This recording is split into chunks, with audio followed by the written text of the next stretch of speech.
नमस्कार, संसद टीवी में आपका स्वागत है। मैं हूं प्रतिबिंब शर्मा और आप देख रहे हैं cabinet this week. Cabinet this week में केंद्रीय मंत्रिमंडल द्वारा लिए गए महत्वपूर्ण फैसलों पर बात करते हैं और जानने की कोशिश करते हैं कि कैबिनेट द्वारा लिए फैसलों का आम और ख़ास के जीवन पर क्या असर पड़ेगा। तो सबसे पहले आपको बताते हैं वो महत्वपूर्ण फैसले जिन्हें कैबिनेट ने अपनी मंजूरी दी है। कैबिनेट ने घरेलू उत्पादित कच्चे तेल की बिक्री के विनियमन को मंजूरी दी है। कैबिनेट ने प्राथमिक कृषि ऋण समितियों यानी कि पैक्स के कंप्यूटरीकरण को मंजूरी दे दी है। केंद्रीय मंत्रिमंडल ने विज्ञान प्रौद्योगिकी और नवाचार के क्षेत्र में सहयोग पर विज्ञान और प्रौद्योगिकी विभाग, भारत एवं व्यापार तथा उद्योग मंत्रालय सिंगापुर के बीच समझौता ज्ञापन को भी मंजूरी दी है। केंद्रीय मंत्रिमंडल ने भारत के नवीन और नवीकरणीय ऊर्जा मंत्रालय एवं अंतर्राष्ट्रीय अक्षय ऊर्जा एजेंसी के बीच रणनीतिक साझेदारी समझौते को मंजूरी दी है।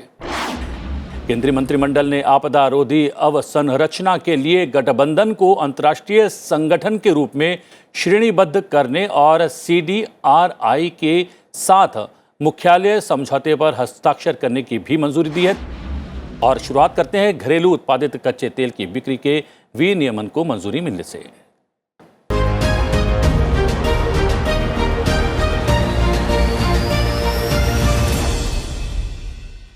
प्रधानमंत्री नरेंद्र मोदी की अध्यक्षता में हुई कैबिनेट बैठक में देश में उत्पादित कच्चे तेल की बिक्री के विनियमन को मंजूरी दे दी गई है, जिससे इस क्षेत्र में काम करने वाली कंपनियों के लिए घरेलू बाजार में कच्चा तेल बेचने का मार्ग प्रशस्त हो जाएगा। क्या है ये पूरा फैसला, देखते हैं खास रिपोर्ट। सरकार ने घरेलू कच्चे तेल उत्पादकों को अपने उत्पादों की मार्केटिंग करने की छूट देने का फैसला लिया है। अब घरेलू तेल उत्पादक जिसे चाहें उसे तेल बेचने के लिए स्वतंत्र होंगे। केंद्रीय मंत्रिमंडल की बैठक में लिए गए निर्णय के बारे में बताते हुए केंद्रीय मंत्री अनुराग ठाकुर ने कहा कि मंत्रिमंडल ने घरेलू स्तर पर उत्पादित कच्चे तेल की मार्केटिंग और बिक्री को मंजूरी दे दी है। निर्णय के अंतर्गत जो एक्सप्लोरेशन एंड प्रोडक्शन ऑपरेटर्स के प्रोडक्शन शेयरिंग कॉन्ट्रैक्ट्स के वो प्रावधान जिसके तहत सरकार या सरकार द्वारा नामित संस्था और सरकारी कंपनियों को ही क्रूड ऑयल बेचने की बाध्यता थी, वो समाप्त कर दी जाएगी। 1 अक्टूबर से प्रोडक्शन शेयरिंग कॉन्ट्रैक्ट्स यानी PSC के तहत सरकार या उसके नामित या सरकारी कंपनियों को कच्चा तेल बेचने की शर्त माफ कर दी जाएगी। अब घरेलू कच्चा तेल उत्पादक जिसे चाहें उसे अपना तेल बेच सकेंगे। नियमों को आसान बनाने के लिए आर्थिक मामलों की कैबिनेट कमेटी यानी CCEA ने घरेलू कच्चे तेल क्षेत्र को डीरेगुलेट करने का फैसला किया। इससे ONGC, ऑयल इंडिया और निजी कंपनियों जैसे तेल उत्पादकों को खुले बाजार में इसे बेचने की इजाजत मिल गई है। इस विषय पर विस्तार से बातचीत करने के लिए हमारे साथ मौजूद हैं पेट्रोलियम एवं प्राकृतिक गैस मंत्रालय के सचिव पंकज जैन जी। पंकज जी, आपका बहुत बहुत स्वागत है। और क्रूड ऑयल मार्केटिंग को लेकर आज कल जो है मोदी सरकार ने एक बड़ा फैसला किया है। केंद्रीय कैबिनेट की अहम बैठक में सरकार ने कच्चे तेल को लेकर एक बड़ा रिफॉर्म किया है, उसको मंजूरी दे दी है। सरकार ने डोमेस्टिक क्रूड एलोकेशन पॉलिसी को डीरेगुलेट करने के प्रस्ताव को मंजूरी दी है। तो क्या माना जाए, जो ये फैसला कैबिनेट में कल लिया गया है, तो सरकार ने क्रूड ऑयल के घरेलू उत्पादन को नियंत्रण से मुक्त करने के उद्देश्य से फैसला लिया है, माना जाए? नमस्कार जी। देखिए, एक तरह से अगर हम कहें तो इसका एक संदर्भ है। संदर्भ ये है कि अगर कच्चा तेल देश में भी उपलब्ध है और काफी बड़ी मात्रा में हम आयात भी करते हैं, तो देश में जो कच्चा तेल निकलता था वह अलग अलग नियम अनुसार निकलता था, जिनको हम रेजीम बोलते थे। तो एक ये विसंगति थी कि जो शुरू के जो पुराने हमारे रेजीम थे या थे, उनके अनुसार कच्चा तेल सिर्फ सरकारी कंपनी या सरकार द्वारा नामांकित की गई संस्था को ही दिया जा सकता था। ये उस समय शायद सही था जब कच्चा तेल निकालने वाली कंपनियां भी सब सरकारी थीं, खरीदने वाले भी सब सरकारी कंपनियां थीं। लेकिन इतने सालों में 1990 के बाद तेल निकालने के लिए भी निजी क्षेत्र में कंपनियां आईं, रिफाइनरीज भी निजी क्षेत्र में आईं और ऑयल मार्केटिंग कंपनीज भी निजी क्षेत्र में आई हैं। तो अब इस चीज का औचित्य रह नहीं गया है कि सरकार ही इसका तय करे कि किसको आप बेच पाएंगे अलग अलग रेजीम में, क्योंकि ये विसंगति थी कि पुराने रेजीम में आप सिर्फ सरकारी कंपनी या सरकार को बेच सकते थे, नए रेजीम में आप किसी को भी बेच सकते थे। तो ये विसंगति एक तरह से दूर हुई है और इससे लाभ ये हुआ है कि अब ओपन कंपटीशन आपस में देश के अंदर ही हो सकता है, क्योंकि निर्यात अभी भी इस पे अनुमति नहीं है। तो ये जो है, इससे ये प्रो इन्वेस्टमेंट स्टेप है। इससे कच्चा तेल उत्पादन करने के लिए इन्वेस्टमेंट करने को इसमें बढ़ावा मिलेगा, एक लेवल प्लेइंग फील्ड मिलेगी, और अगर देखा जाए तो एक हमारे जो एनर्जी सिक्योरिटी में इजाफा होगा और एक ईज ऑफ डूइंग बिजनेस इससे आएगा। तो क्या माना जाए कि इस फैसले से प्राइवेट प्लेयर्स की भागीदारी में और भी ज़्यादा इजाफा होगा और भी ज़्यादा प्राइवेट प्लेयर्स आ पाएंगे, एक बात। और दूसरा, क्या इसका असर तेल की कीमतों के नियंत्रण पर भी पड़ेगा क्या? नहीं, इसका ये एक्सप्लोरेशन के लिए है, यानी कच्चा तेल निकालने के लिए। ये जी, पेट्रोल अथवा डीजल की बिक्री से इसका कोई संबंध नहीं है, क्योंकि जब बड़ी मात्रा में तेल आयात पहले ही हो रहा था, जो छोटी मात्रा में तेल देश में बनता है, ये तो उससे संबंधित है। इसलिए पेट्रोल और डीजल के दाम से इसका कोई लेना देना नहीं है। जी, जी। तो ये एक बड़ी बात यह है कि भारत अपनी आवश्यकताओं का तकरीबन 85% ऑयल आयात करता है और सरकार कच्चे तेल की आयात पर अपनी निर्भरता को कहीं ना कहीं कम करना चाहती है। प्रधानमंत्री इस बात को लेकर कई बार जो है अपने उद्देश्य को जो है सार्वजनिक कर भी चुके हैं। तो क्या माना जाए कि इन अर्थों में सरकार का ये फैसला महत्वपूर्ण हो सकता है और आयात पर जो हम निर्भर हैं वो निर्भरता थोड़ी सी कम हो सकती है क्या? अवश्य, क्योंकि ये एक बहुत बड़ा मैसेज है, एक बहुत बड़ा हम संदेश दे रहे हैं ऑयल कंपनीज को, जो कच्चा तेल निकालने का ऑपरेशन करती हैं, कि आप आइए, आप अगर आपको तेल मिलता है तो उस तेल को आपको हमने प्राइसिंग फ्रीडम तो दे ही रखा है कि आप उस दाम पे, जो इंटरनेशनल दाम पे, उस पर बेच सकते हैं, लेकिन आप साथ साथ आप किसे बेचना चाहें इस पे भी कोई पाबंदी नहीं है। तो एक तरह से एक ये बढ़ावा मिलता है, एक विश्वास मिलता है किसी भी कंपनी को कि अगर उन्हें सफलता मिलती है कच्चा तेल निकालने में, तो उन्हें उसका सही दाम मिलेगा और अपनी मर्जी से जिसे वो चाहें बेच सकेंगे। क्योंकि ये बात याद रखने लायक है कि जो उनसे खरीद रहा है उसके पास तो पूरी छूट है, वो उनसे खरीदे या आयात करे। तो जो बेचने वाले के पास भी छूट होनी चाहिए कि वो देश में ही किसी को भी बेच सके। सरकार के इस फैसले की अगर बात करें तो स्वदेशी ऑयल कंपनियों की रुचि में इजाफा होगा सरकार के इस बड़े फैसले के बाद। तो क्या ये माना जाए कि कच्चे तेल का और अधिक उत्पादन भी करेंगी ये कंपनियां, उत्पादन में भी वृद्धि को देखते हुए ये फैसला किया गया, या फिर इस फैसले पर आधारित है कहीं ना कहीं कच्चे तेल का उत्पादन भी? इसलिए मैंने शुरू में ही कहा था, ये प्रो इन्वेस्टमेंट स्टेप है। ये कच्चे तेल के उत्पादन बढ़ाने में सहायता करेगा। काफी इसमें बहुत समय से एक ये इच्छा जाहिर की जा रही थी और ये मांग भी आई थी कि ये होना चाहिए। तो इसको करने से ही हमारी जो कंपनियां ये काम कर रही हैं इस देश में, जो कार्यरत हैं, उनके लिए बहुत ही एक अच्छी खबर है। जी, तो क्या माना जाए कि कुल मिलाकर अगर मुंबई हाई से कच्चे तेल की प्राप्ति में भी ये माना जा रहा है कि तकरीबन 7 से 8% या प्रतिशत की बढ़ोतरी हो सकती है, क्या इसमें आप तथ्य देखते हैं इस संभावना में? देखिए, कच्चे तेल का उत्पादन बढ़ने में थोड़ा समय लगता है, क्योंकि हमें जमीन से ये तेल निकालना है। लेकिन जो फैसले उसके लिए लेने हैं, उन फैसलों को लेने में अब सरलता हो गई, क्योंकि अब ईज ऑफ डूइंग बिजनेस हो गया और सामने दिख रहा है कि आगे चलकर हमें, अगर हम निकालते हैं तेल, तो हमें पूरा लाभ मिलेगा। तो एक अनुमान की अगर बात करें तो इस फैसले का प्रतिफल यानी कि रिटर्न कब से आना शुरू हो जाएगा, इसका असर कब से दिखना शुरू हो जाएगा? कुछ समय अवधि भी क्या इसके लिए तय की गई है? देखिए, समय की अवधि तय नहीं की गई है, लेकिन ये सब दीर्घकालिक उपाय हैं। इससे जितने समय में जो मार्जिनल फील्ड्स जिन्हें हम कहते हैं, जिन पे हम ये सोच रहे हैं कि अभी तेल निकालें या ना निकालें, उन पे फर्क पड़ता है। उन पे तो बहुत जल्द असर दिखने लगता है। और जो नए इन्वेस्टमेंट हैं जिनका असर कुछ समय बाद दिखेगा, उन नए इन्वेस्टमेंट्स पर फैसले और जल्दी हो जाते हैं, इसलिए ये फर्क पड़ता है इनसे। लेकिन अगर एक कच्चे तेल वाला जो फैसला लिया गया है सरकार की तरफ से, आपने कहा कि दीर्घकालीन कहीं ना कहीं फैसला है, तो इन्वेस्टमेंट की अगर बात करें तो क्या इससे जुड़ा हुआ विषय फॉरेन इन्वेस्टमेंट का भी है?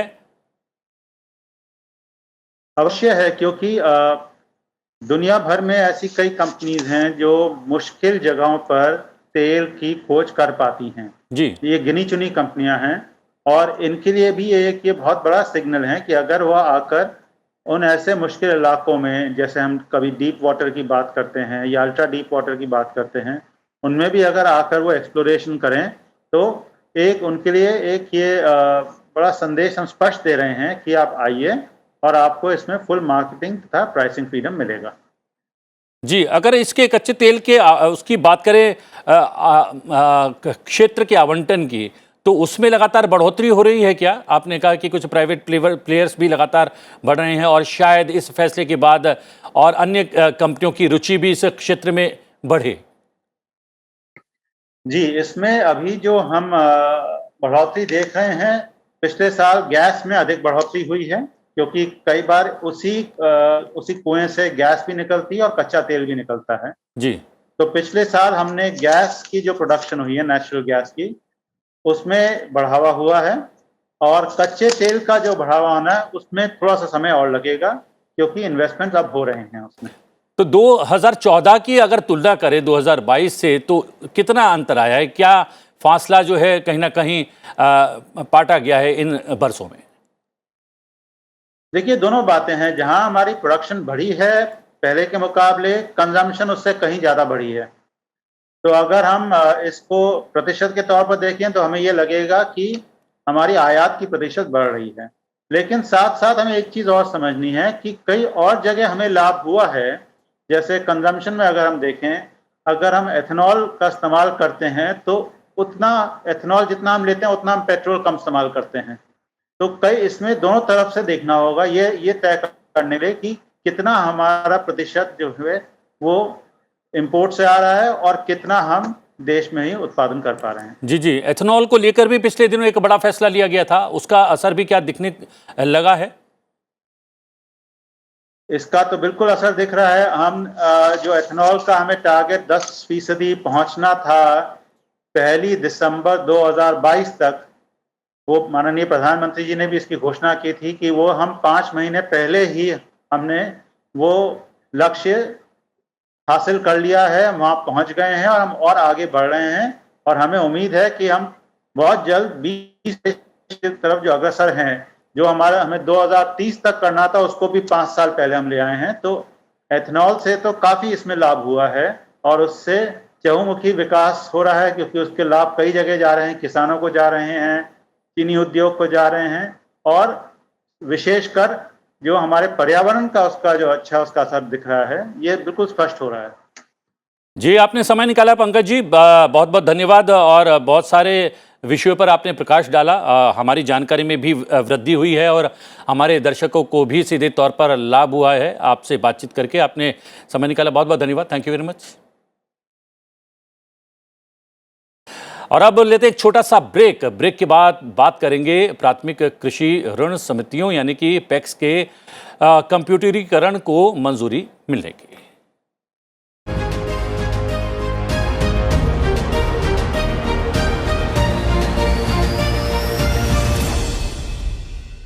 ब्रेक के बाद कैबिनेट दिस वीक में आपका एक बार फिर से स्वागत है। अब बात करते हैं प्राथमिक कृषि ऋण समितियों यानी पैक्स के कंप्यूटरीकरण को मंजूरी मिलने की।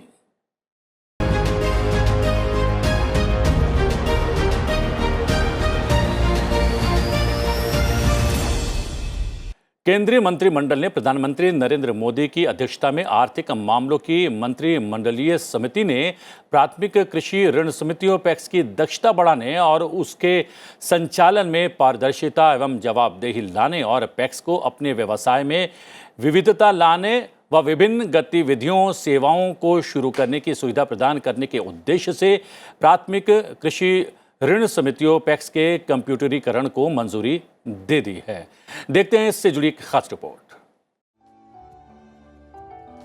सरकार ने वित्तीय समावेशन को बढ़ावा देने के उद्देश्य से 63,000 प्राथमिक कृषि ऋण समितियों यानी पैक्स के कंप्यूटरीकरण के लिए 2,516 करोड़ रुपए के खर्च की मंजूरी दी है। प्रधानमंत्री नरेंद्र मोदी की अध्यक्षता में हुई मंत्रिमंडल की आर्थिक मामलों की समिति CCEA की बैठक में यह फैसला किया गया। प्राइमरी एग्रीकल्चर क्रेडिट सोसाइटीज को कंप्यूटरीकरण की यानी कि कंप्यूटराइजेशन की मंजूरी दे दी गई है, जिसका उद्देश्य पैक्स की दक्षता बढ़ाना, उनके संचालन में पारदर्शिता और जवाबदेही को लाना और पैक्स को अपने व्यवसाय में विविधता लाने और कई गतिविधियां और सेवाओं को शुरू करने की सुविधा प्रदान करने की सहायता भी मिलेगी। इस कंप्यूटरीकरण कार्यक्रम का उद्देश्य पैक्स की दक्षता बढ़ाने के साथ उनके संचालन में पारदर्शिता और जवाबदेही लाना है। इसके तहत पैक्स को अपने व्यवसाय में विविधता लाने और विभिन्न गतिविधियों या सेवाओं को शुरू करने की सुविधा भी दी जाएगी। प्राथमिक कृषि ऋण समितियों के कंप्यूटरीकरण की बात करें तो सरकार 2,516 करोड़ की लागत से पैक्स को कंप्यूटरीकृत करेगी। देश की सभी प्राइमरी एग्रीकल्चर क्रेडिट सोसाइटी कंप्यूटरीकृत होगी और देश में वर्तमान में 63,000 पैक्स काम कर रहे हैं। सरकार की हिस्सेदारी 1,528 करोड़ रुपए की होगी। 5 वर्षों में लगभग 63,000 कार्यरत पैक्स कंप्यूटरीकृत हो जाएंगे।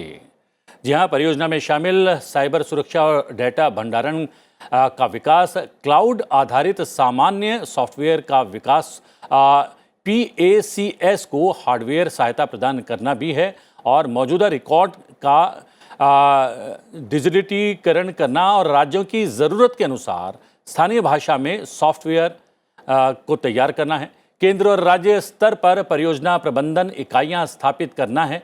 200 PACS की समूह को जिला स्तरीय सहायता देना भी है और राज्यों की ज़रूरतों के अनुसार लचीलापन लाना। पैक्स कंप्यूटरीकरण को पूरा होने पर लगभग 50,000 रुपए प्रति पैक्स की दर से भुगतान भी किया जाएगा। ये उनको भुगतान किया जाएगा जो पुराने कंप्यूटरीकृत हैं जिसको, लेकिन इसमें एक खास बात यह है कि इस परियोजना में साइबर सुरक्षा पर ध्यान देना होगा और जो आपका सॉफ्टवेयर है वो एकीकृत होना चाहिए, कनेक्टेड होना चाहिए। उसी के बाद जो है आपको 50,000 रुपए कहीं ना कहीं मिल पाएंगे इस पूरी योजना के तहत। इस फैसले के बाद प्राथमिक कृषि सहकारी समितियों की अगर वर्तमान स्थिति की बात करें तो प्राथमिक कृषि सहकारी ऋण समितियां पैक्स देश में अल्पकालिक सहकारी ऋण की त्रिस्तरीय व्यवस्था में सबसे निचले स्तर पर यानी कि लगभग 13 करोड़ किसान